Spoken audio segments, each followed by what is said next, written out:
On a game reserve in KwaZulu-Natal, 2 game rangers discover a kudu carcass with blood coming from its nostrils. They are oblivious to the meaning of this sign and choose to be good Samaritans and decide to cut up and distribute the carcass to their neighbouring community. The interface setting in our case is a rural community in KwaZulu-Natal that borders on a game reserve.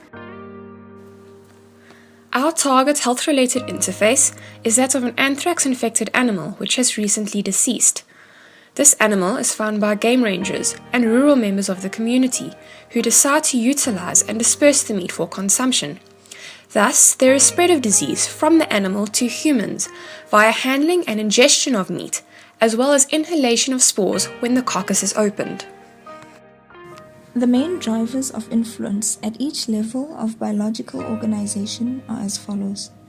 Opening of the carcass and thereby releasing the Bacillus anthracis spores into the environment.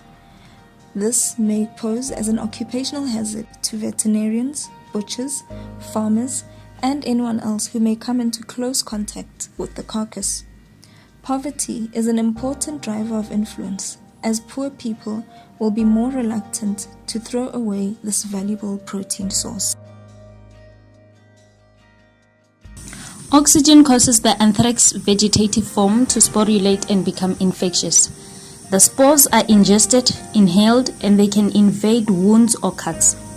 B. anthracis evades the host's defense system by resisting phagocytosis, and it induces septicemia. In humans, 3 systems are affected, namely the GIT from ingestion, cutaneous from wound infection, and pulmonary from inhalation. In herbivorous mammals, the hemopoietic system is affected, leading to hemorrhages. Salvaging by consumption of an affected dead ruminant by a rural community leads to an outbreak. Environmental contamination is caused by the spores from opened carcasses. Other potential target interfaces in our setting include people with animal skins in their homes, or taxidermists, as well as people who plough agricultural land, especially land where animals have died of anthrax. There are many stakeholders involved in the aforementioned levels. In this case, we have the local community who contracted anthrax through its various forms, and the medical doctor who treated them. The doctor then informs the state vet of what she has discovered. After further investigation by the state vet, the game ranger's farm is then quarantined and this outbreak is reported to DAF. DAF has the responsibility to inform the AE or Office International des Epizooties and communicate the risks and prevention to the rest of the stakeholders with the help of the NICD, or National Institute for Common Diseases. It is of vital importance to educate people of the huge threat that is anthrax. Members of the community and game rangers alike that come into contact with the dead carcass need to know the basic signs associated with anthrax. It is vital that no uneducated member cut open or consume a carcass of unknown origin, and be educated on the importance of biosecurity. Here are a few key points in order to prevent and mitigate the spread of anthrax at the molecular, species, and system level. Number 1. The molecular level. It is important to vaccinate all livestock every single year, and it is compulsory to do so. And if those that are sick need treatment, you would use bactericidal antimicrobials, such as penicillin and streptomycin, for example.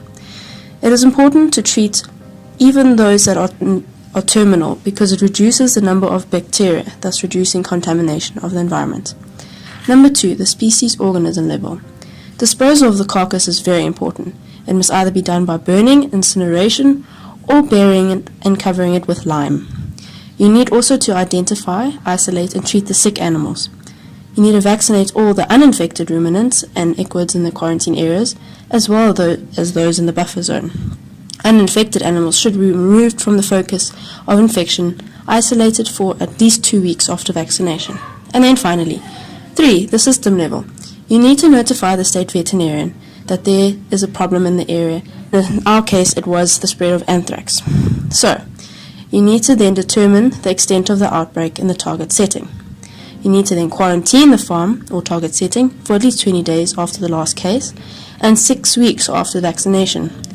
It is important to disinfect and decontaminate the target setting appropriately.